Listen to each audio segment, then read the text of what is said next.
যেমন I was surprise এইবার 18 লক্ষ লোক বোধহয় ট্যাক্স রিটার্ন দিয়েছে ইতে, প্রায় 70% লোকের zero tax. Can you imagine? 100 জনের মধ্যে 70 জনকে ট্যাক্স দেয় না।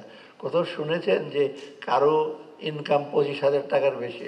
সবার নাকি 25,000 টাকার কম। সবচেয়ে বড় কথা হলো অডিটিং, অ্যাকাউন্টিং, এগুলো হলো সবচেয়ে খুব অত্যন্ত গুরুত্বপূর্ণ জিনিস, যেখানে আমরা স্বচ্ছতা, জবাবদিহিতার ব্যাপারগুলো এনশিওর করতে চাই। তবে শুধু অডিটিং স্ট্যান্ডার্ড বা অ্যাকাউন্টিং স্ট্যান্ডার্ড থাকলে চলবে না। কতগুলো আছে প্রসেস এবং প্রক্রিয়া, সেই প্রক্রিয়াগুলো কারা ইমপ্লিমেন্ট করে, কারা এই জিনিসটার পেছনে আছে, সেই মানুষগুলোর কোয়ালিটি, তাদের মোটিভেশন এবং তাদের স্বচ্ছতা, তাদেরও স্বচ্ছতা জবাবদিহিতা দরকার। অর্থাৎ তারা যদি স্বচ্ছ জবাবদিহি না করে, তবে ওই রিপোর্টটাও খুব যে সুবিধা হবে তা না। এটা 1 নাম্বার। 2 নম্বর হলো বাংলাদেশে এখন সময় আসছে, যেহেতু অনেক রকম ফাইন্যান্সিয়াল চ্যালেঞ্জের মধ্যে আছি আমরা, দেশের যদি বিনিয়োগ বাড়াতে চাই বা বিদেশি বিনিয়োগ বাড়াতে চাইলে আমাদের ডেফিনেটলি এই যে অডিটার এবং চার্টার্ড অ্যাকাউন্টে তাদের রোলকে আমাদের গুরুত্ব দিতে হবে এবং তাদের রোলটাকে সিরিয়াসলি নিতে হবে, বা যে কোনো অর্গানাইজেশন।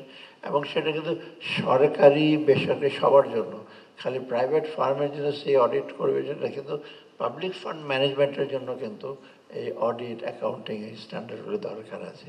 অর্থাৎ সব মিলে। আর আমাদের এনবিআরের যারা ট্যাক্স নির্ধারণ করে তাদের জন্য আরও বেশি দরকার। যদি এগুলো রিপোর্টগুলো ঠিক না থাকে, এনবিআর নিজে গিয়ে তার ফাইন্যান্সিয়াল অ্যাকাউন্টস চেক করতে পারবে না, যেটি দেবেন সেটি। যেমন আই ওয়াজ সারপ্রাইজ এইবার 18 লক্ষ লোক বোধহয় ট্যাক্স রিটার্ন দিয়েছে ইতে, প্রায় 70% লোকের zero tax. Can you imagine? 100 জনের মধ্যে 70 জনকে ট্যাক্স দেয় না। কোথাও শুনেছেন যে কারো ইনকাম 25,000 টাকার বেশি? সবার নাকি 25,000 টাকার কম। এটা রিক্সারও তো 25,000 টাকার বেশি আয় করে, রিক্সাকে আমি ট্যাক্সেবল হিসেবে ধরছি না। অর্থাৎ এইরকম যদি হিসাব দেয় এবং ব্যবসায়ীরা যদি কোটি কোটি টাকার বলতে যদি বলে আমার এত লক্ষ টাকা মাত্র বিক্রি হয়েছে, সে তো ঠিক না। অতএব এই হিসাবগুলো ঠিকভাবে দেয়, এটার একটা দায়িত্ব কিন্তু যারা অ্যাকাউন্টেন্ট, এদের ফার্মের এটা, আর সেই সংস্থারও দরকার আছে। যাই হোক, I am thankful to FRC. FRC chairman একটা খুব ডিটেইল রিপোর্ট দিয়েছে। It's very rich document. এটার মধ্যে অনেকগুলো যেগুলো আছে বিটুইন দ্য লাইন্স বা এমনি কতগুলো জিনিস আছে, সেগুলি সবার জন্য প্রযোজ্য। এটা শুধু অ্যাকাউন্টেন্ট এবং অডিটরদের জন্য না, যারা কোম্পানি চালাচ্ছে, ম্যানেজার, সিইও, সিএফও, তাদের জন্য দরকার, বা ডিসিশন মেকারদের জন্য দরকার। কারণ কতগুলো এলিমেন্টস আছে, সেগুলো কিন্তু এলিমেন্ট সবার জন্যই, যে আমাকে যে অ্যাকাউন্টেন্ট হতে হবে বা আমি হিসাব দিতে হবে তার জন্য না। অর্থাৎ I think that particular paper is very important. আর এখানে যারা বিভিন্ন মন্তব্য রেখেছেন তাদেরকে আমি ভেরি ইম্পর্টেন্ট কমেন্ট করেছেন। আর আপনারা যারা মেনলি যারা চার্টার্ড অ্যাকাউন্টেন্টস বা অডিটার্স আছেন, তাদেরকে আমার অনুরোধ, আপনারা একটু চোখ কান খোলা রেখে খালি অঙ্ক 2 2 4 দেখে ফেলাম স্যাটিসফাইড। আর রিস্ক বেজ অডিটিংয়ে তো বোধ হয় আরও একটু দেখতে, খালি ভাউচার বা যোগ বিয়োগ দেখলে হয় না, তাই না? আরও কোন কোন জায়গায় রিস্ক আছে, কোন কোন ইস্যুতে, সেগুলো একটু দেখতে হলে আবার অন্তর্দৃষ্টি লাগে একটু। অন্তর্দৃষ্টি মানে আমি বলতে না, আপনার প্ল্যাটো, অ্যারিস্টটল হতে হবে। নিজে একটু নিজের জ্ঞানটা অ্যাপ্লাই করলে কিন্তু আপনারা আরও বেটার কাজ করতে পারেন। আপনারা ভালো কাজ করছেন, এই যে প্রশংসার দাবিদার আপনারা। এই যে আপনাদের জন্যই মোটামুটি কিছুটা জবাবদিহিতা আছে আমি বলবো, এবং আমি চাই আরও বেশি জবাবদিহিতা, সেটা সরকারের পক্ষে হোক, আদার সরকারের পক্ষে হোক, সবার জন্য কিন্তু এনশিওর করার জন্য, গুড গভর্নেন্স করার জন্য। আর শেষ কথা, আমরা ইন্টারভিউ আমরা আর বেশি দিন নাই, তাই না? আর হয়তো 7-8 মাস।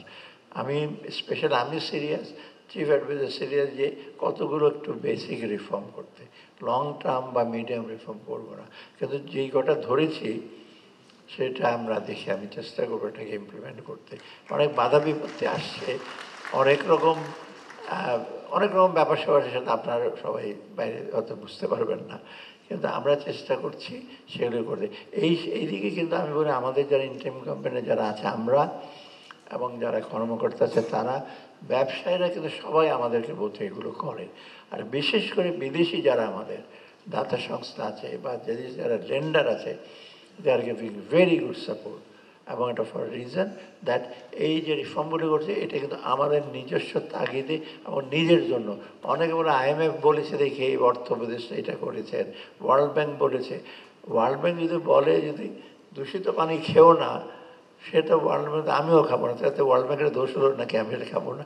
অর্থাৎ ভালো জিনিসে যদি ওয়ার্ল্ড ব্যাংক বা IMF বলে থাকে তোমরা যেটা করছো, অফকোর্স তারা টেকনিক্যাল অ্যাসিস্ট্যান্স দিচ্ছে, হেল্প দিচ্ছে, that is also very good contribution. এটা করে থাকলেই কিন্তু আমরা এগিয়ে যেতে। আর সবশেষে আপনাদের সহযোগিতা সবার জন্য কাম্য। ধন্যবাদ সবাই।